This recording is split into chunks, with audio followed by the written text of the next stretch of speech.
So, hi guys! Sa ngayon ay alam niyo na kung saan na naman ang lakad. Nagbibilang na pala si mama dyan ng kanyang pera. Akala mo naman madami. Ibibigay niya daw yon sa simbahan or i-donate niya. Yun nga po pala yung stepfather namin. Tatay ng aking mga stepsister at stepbrother. Yung dalawa kong kapatid na babae at saka si mama, apat kami, ay pupunta kami doon sa inuulingan namin or sa sakahan namin. Kasi may tatapusin kaming trabaho doon. Mula sa bahay hanggang sa inuulingan namin ay ganito yung daan, napakahirap. Kailangan pa naming maglakad ng mahigit 30 minutes bago makarating doon.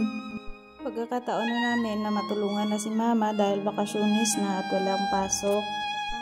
Before kami didiretso doon sa inuulingan namin ay dinaanan muna ni mama ang kanyang sanggutan. Basta yun ang tawag sa amin. Bali ang katas mula sa halamang palmera ng niyog, which is ang tawag sa amin ay tuba. Bali 2 puno ang kinukunan ni mama, kaya madaming tuba o katas ang makukuha niya kada araw. Sa katunayan nga, isa din ito sa mga binibenta ni mama.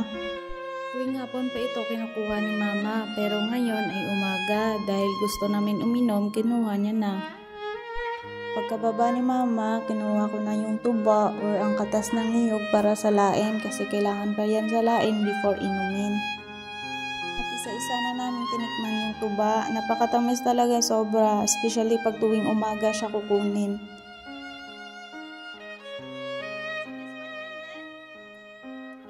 Kumanday?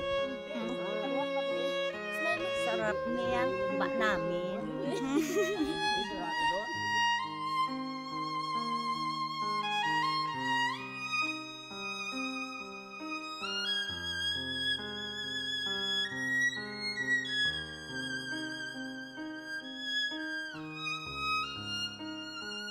Pagkatapos namin uminom ng tuba, dumiretso na kaagad kami doon sa sakahan o sa inuulingan namin para makapagtrabaho na. Hindi nga pala namin kasama doon si mama sa paglalakad dahil may dinaanan pa daw siya. Ewan ko kung ano yung dinaanan niya. At ayan, nandito na nga kami sa kubo namin. Sa kubo na kahit pangit lang pero napaka-importante talaga para sa amin. Kasi ito yung pinapahingahan namin tuwing hapon, tuwing tanghali, at dito kami nagmuni-muni at kung ano pa. At ayan na nga si mama, dinaanan niya pala yung kaldero niya na naiwan niya doon sa kabilang bahay. Kakaupo ko lang at biglang nawala na naman yung mama namin, akala ko kung saan pumunta. Nangunguha pala siya ng kamote kasi dadalhin daw mamaya doon sa bahay. Gagawin niya pala naming barbecue para may pang merienda kami. Pagkatapos ni mama kumain at manguha ng kamote, pupunta na kami doon sa uulingan namin dahil may gagawin kami doon. Ang mga kahoy na ito ay natira sa nauna naming uling dati. Ang tawag po namin dito ay balagang. Hindi kasi lahat kinain ng apoy, yung iba paglabas ay kahoy pa rin. Kaya ipafile namin ito ngayon para gawing uling. Sayang naman kasi kung pabayaan na lang namin. Kaming 4 lang ang gumawa nito kasi maliit lang naman, kayang-kaya naman namin ito. Inumpisahan na ni mama ang pag-file ng kahoy at kami naman ay nandyan sa paligid. Mula sa malayo, kinukuha namin ng kahoy palapit kay mama.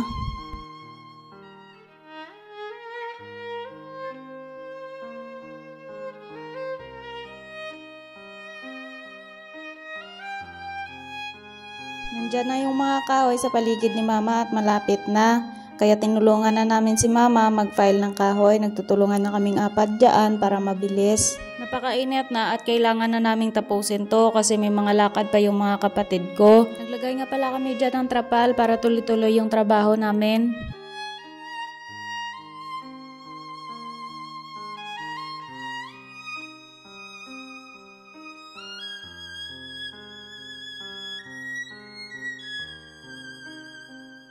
At sa wakas, natapos din namin ang pag-file ng kahoy at si mama naman ay nilagyan ng mga baral sa paligid. At kumuha na rin kami ng balat ng puno ng saging at ng mga dahon para itakip doon sa na-file naming kahoy. Yung balat ng puno ng saging ay ilagay doon sa pinakagilid niya. At yung mga dahon naman ay itakip doon sa ibabaw ng kahoy. Basta po, panoorin nyo na lang.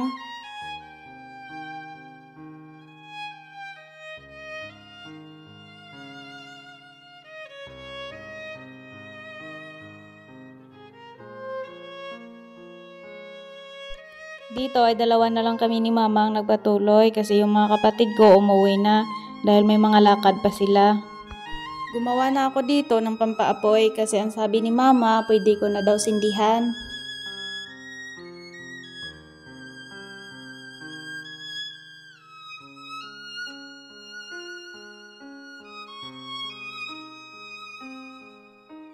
Sa mga nagtatanong po dyan kung bawal po ba mag-uuling sa amin, hindi naman po bawal kasi po kung bawal po sa amin, hindi naman po namin gagawin to.